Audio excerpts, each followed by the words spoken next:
Hello everyone, कैसे हो आप सब। उम्मीद करता हूँ बढ़िया हो गए और परीक्षा की तैयारी कर रहे होगे। तो आज मैं फिर से आपके लिए स्पेशल कुछ लेके आया हूँ जो परीक्षा में रिपीट होता है प्रश्न। तो देख लेते हैं, आज के मेरे दो प्रश्न हैं और दो प्रश्नों में कहीं ना कहीं इन दोनों प्रश्नों में एक ना एक प्रश्न आपको देखने को मिल सकता है। मैं तो कहता मिलेगा, क्योंकि ये अच्छे प्रश्न है, इनसे रिलेटिव प्रश्न हर बार पूछ लिए जाते हैं। तो आज के मैं देख लेता हूँ आज के मेरे प्रश्न क्या है। पहला प्रश्न है, और हाँ, ये जो क्लास होने वाली है वो रसायन विज्ञान कक्षा 12 यूपी बोर्ड की क्लास है। तो इस बात पर जरा ध्यान जरूर देना, क्योंकि ये नहीं कि ये सभी के लिए क्लास है, सिर्फ इन यूपी बोर्ड वालों के लिए ये क्लास है। ठीक है, तो अब देख लेते हैं किस प्रकार से ये प्रश्न लिखे हुए हैं। तो पहला प्रश्न है, बेंजीन से ट्राई नाइट्रोटॉलुएन, या इसे हम शॉर्टकट में टीएनटी प्राप्त करना। बेंजीन से हम टीएनटी प्राप्त करेंगे और खूब परीक्षा में पूछ लिया जाता है। दूसरा प्रश्न है, बेंजीन से पिक्रिक अम्ल का निर्माण। तो ये दोनों प्रश्न परीक्षा में इतनी बार रिपीट हुए हैं, इतनी बार रिपीट हुए, जब मैंने मॉडल में देखा तो सन पड़ी 11, 12, 13, 14, 15, 16, 17, 18, 19 भी लगातार सन पड़ी हुई है। तो ये प्रश्न बहुत अच्छा है और कहीं ना कहीं ये परीक्षा में पूछ लिया जाता है। तो अब हम चलते हैं अपने आंसर की तरफ, किस प्रकार से इसका हम आंसर प्राप्त करेंगे। और याद रखना, इस प्रकार का प्रश्न अगर आता है तो केवल रासायनिक समीकरण दें, केवल रासायनिक समीकरण दें, इस प्रकार से आपसे पूछ लिया जाएगा। केवल रासायनिक समीकरण दें। तो देख लेते हैं बेंजीन से। तो बेंजीन से तो सबको पता है कि बेंजीन का सूत्र क्या होता है। आप अगर बेंजीन रिंग बना देते हैं और उसके बेंजीन रिंग बना देते हैं तो ये बेंजीन का सूत्र हो गया। और चाहे सूत्र लिख सकते हो C6H6, या कह सकते हो इस प्रकार से भी लिख सकते हो, या करके C6H6 इस प्रकार से भी ले सकते हो। लेकिन बेंजीन रिंग बनाएंगे तो आपको ज़्यादा बेहतर होगा और आपकी जो अभिक्रिया भी आसान हो जाएगी। तो बेंजीन रिंग की हम पता किसके साथ अभिक्रिया कराएंगे। एक बात जरूर याद रखना, जब भी रासायनिक समीकरण आपको सीखने हैं तो कुछ रासायनिक सूत्र भी आपको आने चाहिए। मैं नहीं कहता कि आपको दुनिया भर के रासायनिक सूत्र आए, मतलब मैं ये कहना चाह रहा हूँ कि आपके सिलेबस से संबंधित जो भी सूत्र हैं वो आपको याद होने चाहिए। ठीक है, नहीं अगर याद है तो याद कर लीजिए। आप देख लेते हैं, अगर बेंजीन की क्रिया मैं मेथिल क्लोराइड से कराता हूँ, मेथिल क्लोराइड का सूत्र होता है CH3Cl। जरा ध्यान देना, मेथिल क्लोराइड का सूत्र क्या होता है, CH3Cl। सूत्र क्या होता है, CH3Cl। इसका नाम क्या होता है, मेथिल क्लोराइड। हम लिख सकते हैं मेथिल क्लोराइड। अब आपने इसको मेथिल क्यों बोला, क्योंकि जब भी आपने आईयूपीएसी पढ़ा होगा तो एक कार्बन की वजह से इसे मेथ बोला जाता है, इसलिए मेथिल क्लोराइड बोला। अगर यहाँ पर दो कार्बन होता तो एथिल क्लोराइड होता, लेकिन यहाँ एक कार्बन है इसलिए हम इसे मेथिल क्लोराइड बोलेंगे। अब हम रिएक्शन करेंगे इसका। तो याद रखना, टॉलुएन का सूत्र हमने कल ही बताया था। टॉलुएन का सूत्र क्या होता है, बेंजीन रिंग के ऊपर CH3 अगर हम लगा देते हैं तो आपका टॉलुएन कहलाएगा। अब जरा ध्यान देखो ये हुआ कैसे। ये वाला CH3 यहाँ पर आया है, आप देख रहे हो, ये वाला CH3 यहाँ पे आया, लेकिन यहाँ पर पहले कुछ होगा। और होता क्या, हमने पहले बताया, यह कोने पर कार्बन होते हैं, एक कार्बन, दो कार्बन, तीन कार्बन, चार कार्बन, पांच कार्बन, छह कार्बन होते हैं। और ये इसी कार्बन के साथ हाइड्रोजन भी जुड़े होते हैं, इसी कार्बन के साथ हाइड्रोजन भी जुड़े होते हैं, जरा ध्यान देना। ठीक है, इस प्रकार से बेंजीन होता है। अब हमने अभी बेंजीन का सूत्र आपको बताया था C6H6। तो C6 है, 1 2 3 4 5 6 कार्बन 6 है। अब हाइड्रोजन के भी 6 हैं, 1 2 3 4 5 6, तो हाइड्रोजन के भी 6 हैं। तो हमने अभी सूत्र क्या बताया था बेंजीन का, C6H6, मतलब कार्बन के 6 और हाइड्रोजन के 6, ये बेंजीन का सूत्र होता है। अब बेंजीन को आप इस तरह भी लिख सकते हैं। अब बात करते हैं, ये CH3 यहाँ पर आया, देख सकते हैं आपने CH3 आया। अब आया है लेकिन यहाँ से गया कौन, तो याद रखना, जब यहाँ से हाइड्रोजन हटेगा तब इसकी जगह ये CH3 प्रतिस्थापित होगा। तो यहाँ से एक हाइड्रोजन कम हुआ, ध्यान देना, यहाँ से एक हाइड्रोजन कम हुआ तब यहाँ CH3 पहुंचा प्लस। अब ये हाइड्रोजन कम हुआ, मैंने इसको इधर साइड में लिख लिया। और इधर क्या बचा वो Cl। तो आपने देखा कि HCl का भी निर्माण हो गया। तब आपने क्या किया कि बेंजीन की क्रिया मेथिल क्लोराइड से करवाई तो हमको टॉलुइन प्राप्त हो गया, साथ में हाइड्रोक्लोरिक अम्ल प्राप्त हो गया। हम इसे हाइड्रोजन क्लोराइड भी बोल लेते हैं। ये आपका टॉलुइन है, ये आपका टॉलुइन है। अभी आपका TNT प्राप्त नहीं हुआ, अब TNT आपको प्राप्त होगा। अब आपको TNT प्राप्त होगा। अब हम इसको टॉलुइन को इधर ले आते हैं। अब हम इसको टॉलुइन को इधर ले आते हैं, इधर। ठीक है, जरा ध्यान दें। अब हम इसको टॉलुइन को इधर ले आते हैं। बहुत अच्छी प्रक्रिया है। अब हम इसको टॉलुइन को इधर ले आते हैं। अब जब मैं इसको इरेज कर दिया रहा हूँ, जैसे हमने दिखाए थे वैसे इसे हटा भी दे रहा हूँ। ठीक है, बेंजीन को हम सिर्फ ऐसे ही लिखते हैं तो ऐसे ही बना लेना। अब देखना हम टॉलुइन का हम इधर ले आए, CH3, ये आपको टॉलुइन है। अब आपको याद रखना, जब टॉलुइन जो होता है आपका, इसकी क्रिया अब नाइट्रिक अम्ल के साथ करवाएंगे। किसकी क्रिया?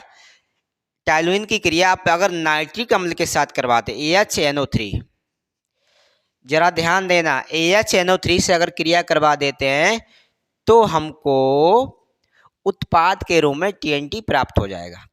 होता क्या है देखो, सबसे पहले TNT आपको क्या करना है, बेंजीन रिंग बना लेनी है। आप बेंजीन रिंग का ही इस्तेमाल करें तो ज़्यादा आसान होगा आपके लिए। और इधर CH3 लगा रहने दें, समझो मेरी बात। अब ये कोना जो है आपका अल्फा वाला, ये बीटा वाला, ये अल्फा वाला, देखो ये अल्फा वाला का कोना है। ये अल्फा वाला पे एक अल्फा होगा, यहाँ पे आप दिखाएंगे NO2। ठीक है, ये नीचे NO2 आप दिखाएंगे और इधर भी NO2 लिख सकते हैं, लेकिन थोड़ा विपरीत लिखा जाता है इसलिए हम इसे लिखते हैं, इससे थोड़ा अलग तरीका लिख लेते हैं। ठीक है, लेकिन हमको NO2 लिखेंगे तब भी कोई प्रॉब्लम नहीं होगी। इस प्रकार से अगर हम लिख लेते हैं, बेंजीन रिंग के ऊपर CH3, इस कोने पे Na2, नीचे वाले कोने पे Na2 और इस साइड वाले कोने पर Na2। तो इस प्रकार से आप TNT का सूत्र लिखेंगे। अब हम देख लें, हमारा Na2 ये है, 1 2 3, 3 Na2 है, तो इधर भी 3 NO2 लिखा हुआ है।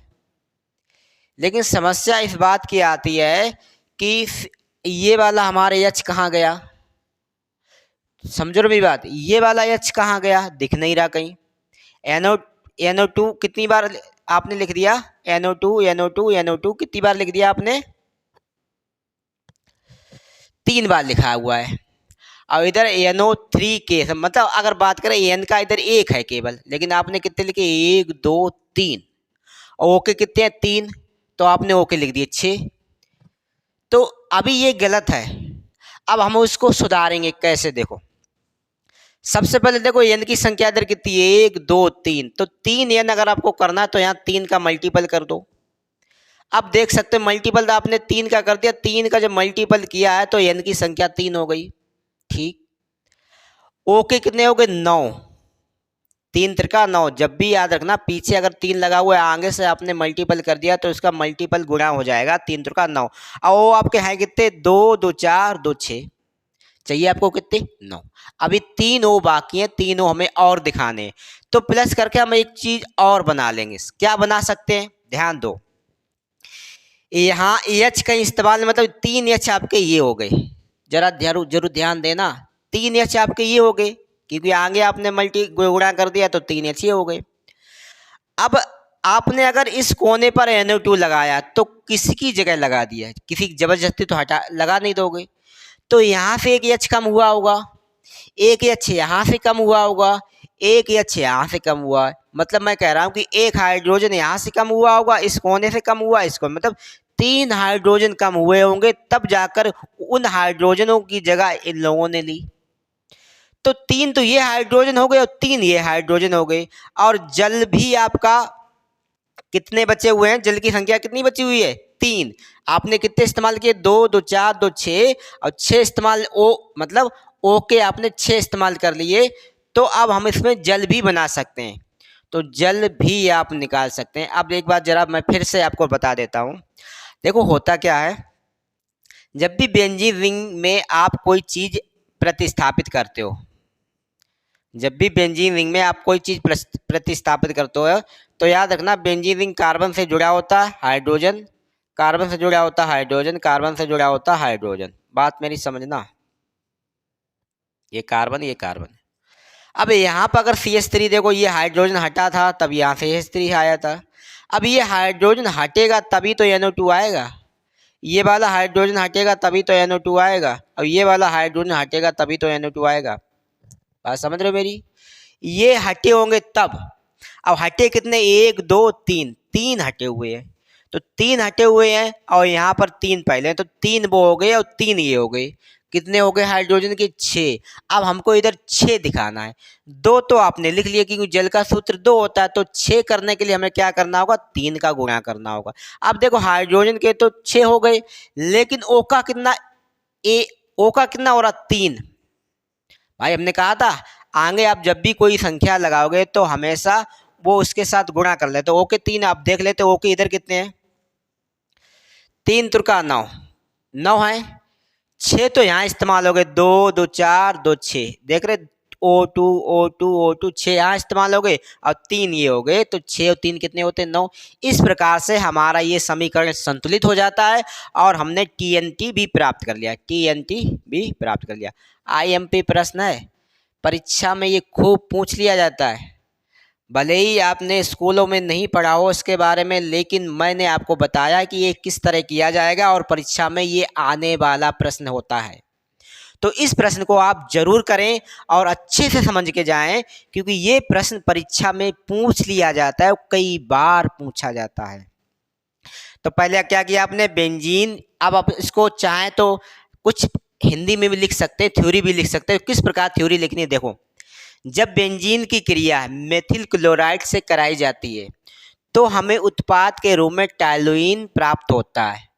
अब इस टॉलुइन का, अब इस टॉलुइन में, आप बता, अब इस टॉलुइन में नाइट्रिक अम्ल, इसे हम सदुम नाइट्रिक अम्ल भी बुला सकते हैं, सदुम नाइट्रिक।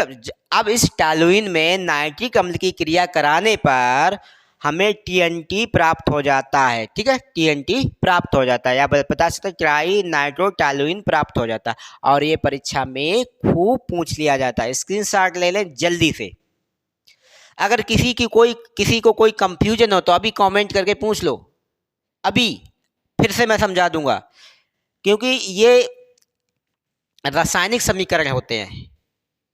अगर मैं ये कहूँ कि कोई इनके बारे में कतई जानता ही नहीं होगा तो उसके लिए तो ये कठिन हो सकता है उसे ना समझ में आए। लेकिन इनसे रिलेटिव जो भी बच्चा संबंध रखता है, रासायनिक विज्ञान से संबंध रखता है थोड़ा बहुत भी, तो उससे बेंजीन इंजन के बारे में थोड़ा भी जानता है, तो वो जरूर इसे अच्छे से समझ में आ गया होगा। और इस प्रकार से आप बना सकते हैं TNT। अब मैं इसको इरेज कर रहा हूँ, अगली है मेरी हेडिंग होगी बेंजीन से पिक्रिक। हम जल्दी स्क्रीनशॉट लो, अगला टॉपिक बताया जाए आपको। जल्दी स्क्रीनशॉट ले लो, आप ले ली, चलो। अगला प्रश्न है हमारा बेंजीन से पिक्रिक अम्ल। सबसे पहले हमें पिक्रिक अम्ल बनाने के लिए हमें बेंजीन से फिनॉल बनाना पड़ेगा। अब बेंजीन से फिनॉल बनाने के लिए हमें थोड़ा सा दिमाग लगाना पड़ेगा। वैसे ये बेंजीन से फिनॉल बनाने की प्रक्रिया थोड़ी लंबी है, लेकिन मैंने इसमें थोड़ा सा ट्विस्ट किया है।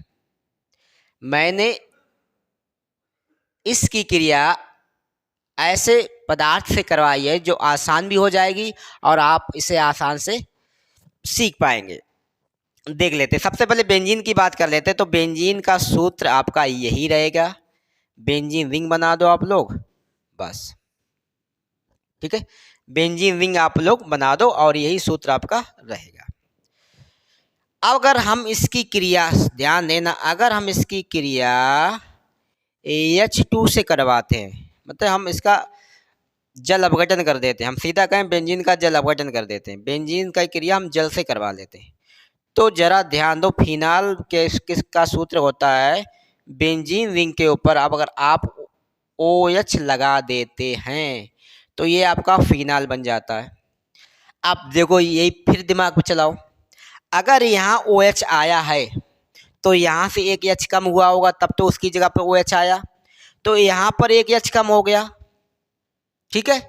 या मान लो एच ये नहीं कम हुआ, ये वाला ओ इसकी जगह पे आ गया, तो ओ एच यहाँ पे हमें दिख गया है। मतलब यहाँ अगर मेरा मतलब ये है एक एच यहाँ कम होता है, उसकी जगह पे माना ओ आया। अब कम ना होकर आपने सीधा सीधा दिखा दिया कि हमारा जो कम हुआ था वो एच हमने ओपन करके बाहर दिखा दिया कि हमारा ओ एच है, और ये वाला ओ इधर आ गया, तो फिनाल बन गया। मैग्नीशियम रिंग के ऊपर ओ एच हो गया तो फिनाल बन गया। अब बचा क्या, AH2 बचा आपका सिर्फ, ओ तो इधर आ गया, ठीक है। तो ओ जब इधर आ गया तो आपका सिर्फ क्या बचा, AH2। जरा ध्यान देना, क्योंकि ये गैस, इसलिए हमने तीर का निशान थोड़ा ऊपर कर दिया, क्योंकि गैस हमेशा उड़ती है। कई बच्चों को ये नहीं समझ आया। एक बात समझो, मैंने आपसे ये कहा था कि बेंजीन रिंग के ऊपर अगर कोई पदार्थ हम लगाते हैं या कोई तत्व हम लगाते हैं तो वहाँ से हाइड्रोजन निकलता है। मान लीजिए आपने निकाल दिया, यहाँ से निकाल दिया, यहाँ से निकाल कर हाइड्रोजन माना कि यहाँ पे आ गया आपका, यहाँ पे खाली आ गया। अब मान लो OH हमने लगा दिया यहाँ पे, ये वाले OH लगा दिए, या लग दिखे ये OH, तो एक H लगाया एक O लगाया, तो यहाँ पर एक ही H बचा और एक H ये बाहर निकला, तो एक H ये एक H ये, तो हाइड्रोजन के रूप में बाहर निकल गया। समझ में आ गया आप? हाइड्रोजन क्यों बाहर गया, क्योंकि एक H यहाँ पे रह गया और एक H जो यहाँ से बाहर निकला था। अब यहाँ पे तुम चाहे बाहर निकालो या ना निकालो, क्योंकि अब आपको ओपनली दिखाना पड़ेगा, ओपनली दिखाना पड़ेगा किस प्रकार से H हमारा यहाँ पर लगा हुआ है, यही वाला। अगर नहीं समझ में आया तो इस प्रकार बता सकते हो। अभी आपने बताया था कि H को यहाँ पे फेंक दो, बाहर फेंक दिया, ये वाला H और ये वाला वो लगा दिया मैंने। अब एक ही तो H हमने लगाया, तब भी एक H यहाँ बचा हुआ है, तो एक H ये हो गया, एक H ये हो गया, दोनों मिलके हाइड्रोजन का निर्माण कर देंगे। इतनी बात सबको समझ में आई? अब मैं थोड़ा ऊपर वाला इरेज कर रहा हूँ, अब बात कर लेता हूँ अब होने वाला क्या है।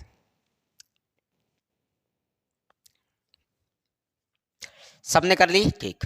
इरेज, स्क्रीनशॉट, ओके, ठीक। बहुत अच्छा प्रश्न है, समझने की बात है कि इन बच्चों को समझ में आ रहा है।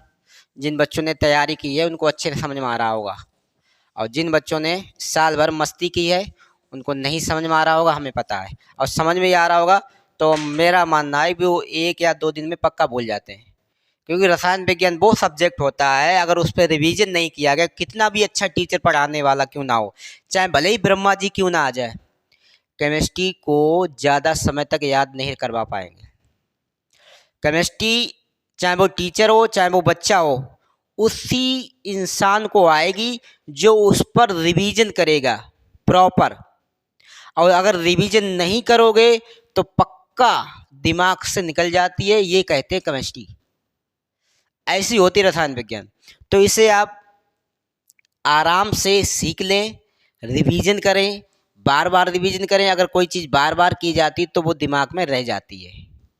अगर आपको लगता है कि केमिस्ट्री 1-2 बार में ही हमको आ जाएगी तो आप गलत हो। आपको तैयारी ज़्यादा करनी होती, खासकर केमिस्ट्री में और फिजिक्स में, क्योंकि जो भौतिक विज्ञान होती है, जो रसायन विज्ञान होती है, इनमें हमें बहुत ज़्यादा दिमाग की ज़रूरत होती है, बहुत ज़्यादा रिवीजन की ज़रूरत होती है, बहुत ज़्यादा मतलब इतना ज़्यादा समय इनमें देना पड़ता है, तब जाकर कहीं हम वो नंबर ला पाते हैं जो हम सोचते हैं।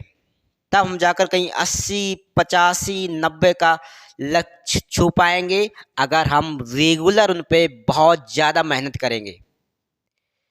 तो अब हम बात कर लेते हैं, हमने सबसे पहले हमने बेंजीन से फिनॉल का निर्माण कर लिया। अब फिनॉल की क्रिया हम करवा देते हैं, ज़रा ध्यान दो बच्चा लोग। अब फिनॉल की क्रिया हम करवा देते हैं, फिर नाइट्रिक अम्ल से। तो नाइट्रिक अम्ल का भी तो सूत्र आपको पता था, HNO3 होता। अब इसका सूत्र क्या होता, पिक्रिक अम्ल का सूत्र क्या होता, फिर आप बेंजीन रिंग बना लें इस प्रकार से।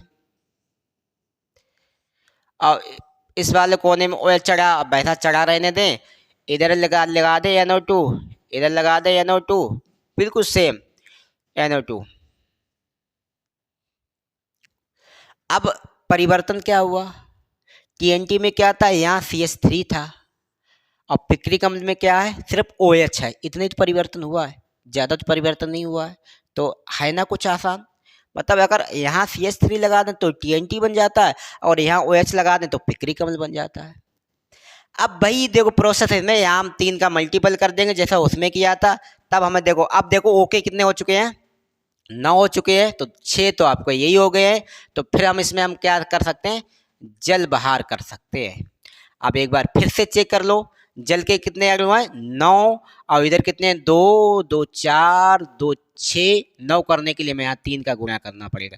हाइड्रोजन के कितने हो गए, 6, इधर देखो हाइड्रोजन के कितने हैं, 3, ये तो 3 हो गए, लेकिन 3, अब 3 ये कहाँ था, यही तो है, एक ये वाला कोना वाला, एक ये कोना वाला, एक ये कोना वाला, यहाँ पे ये निकले होंगे, तब तो इनकी जगह पे ये आए होंगे। अब ये अगर मैं बात करूं, अगर ये यहाँ पे आए तो इसका नाम आर्थो होता है, इसका नाम मेटा होता है, इसका नाम पैरा होता है, ऐसे भी हम बता सकते हैं। लेकिन हमें आर्थो मेटा पैरा के चक्कर में नहीं पड़ना है, इतना डीपली नहीं पूछता यूपी बोर्ड कभी। जो उसके भीतर भीतर से आप उसकी चमड़ी बाहर निकालें, ऐसा कुछ भी नहीं है। आपको सिर्फ सीखना है रसायन विज्ञान, आखिर पिक्री कमल किस प्रकार का सूत्र होता है। अब परीक्षा में ये प्रश्न पूछ लिया जाता है, तो ये प्रश्न आप कर लें। और हाँ, एक इससे और बता दें, एक प्रश्न और पूछ लिया जाता है रसायन विज्ञान में DDT के नाम से। तो एक हम बता दें, DDT एक ऐसा जहरीला पदार्थ है जो, जैसे कि हम बात करें फसलों में कभी कदार कीड़ा वगैरह लग जाता है, या हम इसका अगर बात और करें, इसका सबसे पहले मच्छर मारने के लिए हुआ था प्रयोग। समथिंग कुछ याद आ रहा है, मैं मच्छर मारने के लिए सबसे पहले इसका यूज, लेकिन ये बहुत ज़्यादा जहरीली थी, इसलिए ये पर्यावरण को बहुत ज़्यादा प्रदूषित कर रही थी। इसकी वजह से मतलब DDT की वजह से एक ऐसी रसायन था जो सबसे पहले मच्छरों को मारने के लिए प्रयोग की गई थी, लेकिन इसकी वजह से पर्यावरण बहुत ज़्यादा प्रदूषित हो रहा था। अब उस पर्यावरण का बचाव के लिए लोगों ने इसका प्रयोग बंद कर दिया, लेकिन फिर भी इसका प्रयोग होता रहा। अब पूछो कहाँ होता रहा, जो फसलें होती हैं उनमें अगर सुंडी वगैरह कीड़ा वगैरह लग जाता है तो इसका छिड़काव होता है। इसके छिड़काव से वो सारी मतलब सुंडी वगैरह जो भी जितनी होते हैं कीड़े मकोड़े मर जाते हैं। ये बहुत जहरीला पदार्थ होता है। तो DDT के बारे में आपने थोड़ी बेसिक जानकारी भी ली, इसके बारे में पूछ लिया जाता है कभी कभी। तो आज के लिए इतना ही, और मेरी क्लास आपको अच्छी लगी हो तो कमेंट में कुछ लिख के ज़रूर भेजें, तो मेरे को भी उत्साह होगा, आगे और क्लास आपको अच्छी क्लास दे पाऊँगा। और आपके क्षेत्र में रसायन विज्ञान का टीचर ऐसा बन के दिखाऊँगा कि आप लोग खुद मुझसे कहोगे कि सर एक क्लास और लाइए, एक क्लास और लाइए, क्योंकि मैं हर प्रश्न को आपको डीपली समझाने वाला हूँ। ऐसे करके समझाने वाला हूँ कि परीक्षा में आपको मतलब परीक्षा जो होगी आपको वहाँ कोई समस्या ना हो, आपको मेरी बात याद आए, और आप पेपर अच्छे से कर पाएँ।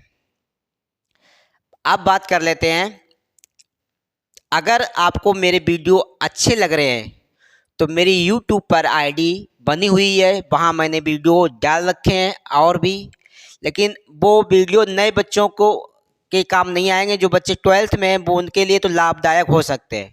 नए बच्चों के लिए मैं 1 अप्रैल से YouTube पर ही क्लास डालने वाला हूँ, डेली टू डेली क्लास होगी YouTube पर। आप बने रहिए, हर दिन आपको एक 35 से 40 मिनट की वीडियो डेली देखने को मिलेगी, और रसायन विज्ञान को बिल्कुल आसान भाषा में, सरल भाषा में आपको समझ में आने वाली है। चाहे वो फिजिकल केमिस्ट्री हो, चाहे कार्बनिक रसायन हो या अकार्बनिक रसायन, बहुत आसान से आपको बताया जाएगा। और ये भी गारंटी मेरी रहेगी, वैसे अभी सरकार ने बोला थी गारंटी वारंटी किसी की मतलब कोचिंग में गारंटी वारंटी नहीं चलेगी, नहीं तो जुर्माना भी हो सकता है, लेकिन मैं कहता हूँ गारंटी नहीं, आपको 100 तो नहीं बोल सकता हूँ, क्योंकि 100 तो भाई कोई कह तो दे, लेकिन 100 कर नहीं पाता, हमें पता है।